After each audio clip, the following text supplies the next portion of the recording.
Partikel. Partikel asing itu kayak bakteri yang masuk. Itu pilek itu karena infeksi di rongga hidung.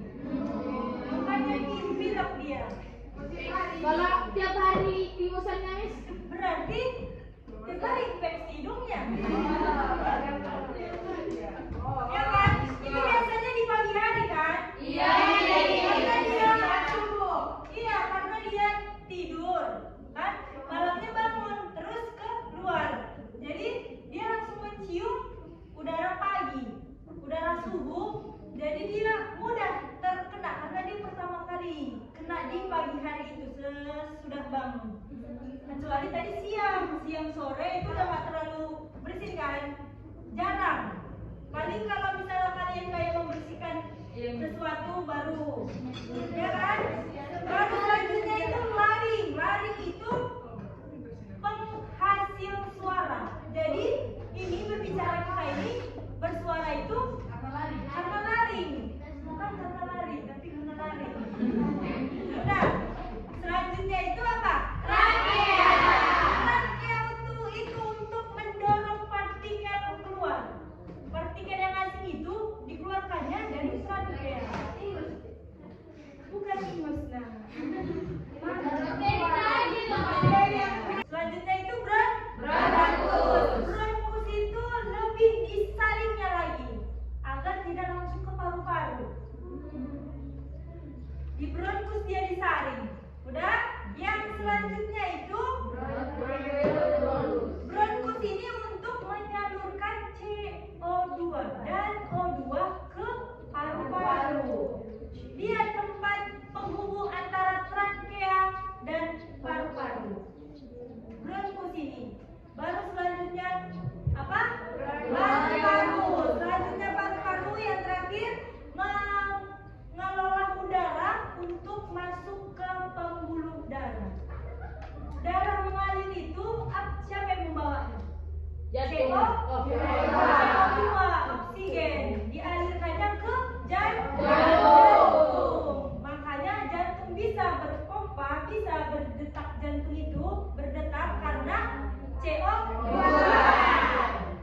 Oksigen yang membawa darah mengalir ke jantung, bukan hanya ke jantung tapi ke seluruh tubuh. Jadi pentingnya oksigen. Dan itu kalau misalnya nggak ada oksigen, nggak bisa bekerja semua anggota tubuh. Jenis sistem pernapasan itu ada dua. Apa aja itu? Pernapasan dada. Pernapasan dada sama pernapasan perut. Ada dua, pernapasan dada dan perut. Ingat ya, pernapasan dada, pernapasan perut. Letak lokasi pernapasan juga ada dua.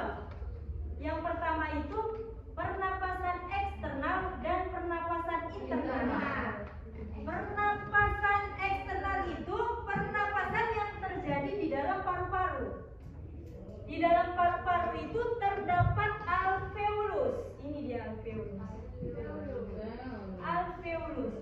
Di alveolus itulah tempat pernapasan CO2 dan O2. Yang pernapasan internal dia tempat pertukaran gas dan sel darah merah. Pertukaran gas dan sel darah merah di pembuluh kapiler. Di pembuluh kapiler itu dia bertukar di jaringan-jaringan tubuh. Dan itu terletak di dalam jantung, di dalam rongga paru. Tapi dia di dalamnya lagi. Kalau yang eksternal itu kan di paru-parunya. Kalau yang internal dia di dalam rongga paru, yang di dalam paling dalam. Dialah tempat pertukaran gas dan sel darah merah. Dialah tempat proses mengalirnya di jaringan pembuluh kapiler. Udah?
kalau kita ini kan kita menghirup asap rokok itu termasuk perokok Pasif. walaupun kita nggak merokok tapi kita mencium asap rokok yang dari teman atau dari orang tua atau dari mana-mana lah kita hirup itu asapnya yang dibuang dari asap rokok itu kita termasuk perokok pasif. Itu lebih berbahaya. Ada teman ustazah dia itu kerjanya di kantor yang ber-AC. Jadi temannya itu perokok, dianya enggak. Jadi yang terkena penyakit itu yang tidak merokok, dia yang menghirup itu kan AC. Kan itu nggak bisa keluar udaranya. Ruangan tertutup. Ruangan tertutup, dia nggak ruangan terbuka. Jadi asapnya itu di situ ada walau nggak nampak, tapi tetap di situ asapnya. Itu jadi dia kena penyakit paru-paru. Yang nggak bagus masuk, berarti kan itu ke seluruh tubuh. Jadi berpengaruhnya ke seluruh tubuh, terutama di jantung. Kalau misalnya jantungnya rusak, nggak bisa memompa darah, ya kan? Jantungnya rusak nggak bisa memompa darah, jadi darah menuju ke otak juga nggak bisa. Iya, tersumbat. Kalau misalnya udah tersumbatnya pembuluh darah di otak, itu jadi stroke. Kenapa bisa stroke? Karena menyumbatnya pembuluh darah kapiler di otak. Itulah mengapa bisa stroke. Jadi zat asap-asap yang campuran bahan kimia itu berbahaya. Berbahaya. Selanjutnya itu partikel asin seperti bakteri. Bakteri kan banyak ini berterbangan kan. Itu termasuk kalau partikel mati itulah yang mengakibatkan bersin. Pilek. Kalau misalnya dia udah pilek berarti infeksi. Kalau udah infeksi, kalau lama dia nggak sembuh harus berobat. Jadi anaknya itu punya penyakit TBC gara-gara walaupun ayahnya nggak merokok di depan dia, tapi kan bajunya itu masih bau rokok, tinggal di situ kayak asap-asapnya, itulah digendong dia pula anaknya, kena anaknya TBC. Kalau udah TBC harus rutin itu berobat. Iya, dia sampai kurus kali anaknya. Jadi dipisahkan dulu lah ayahnya sama anaknya. Pas setelah dipisahkan ayahnya sama anaknya, sampai berapa bulan semua anaknya udah nggak lagi kambuh TBC.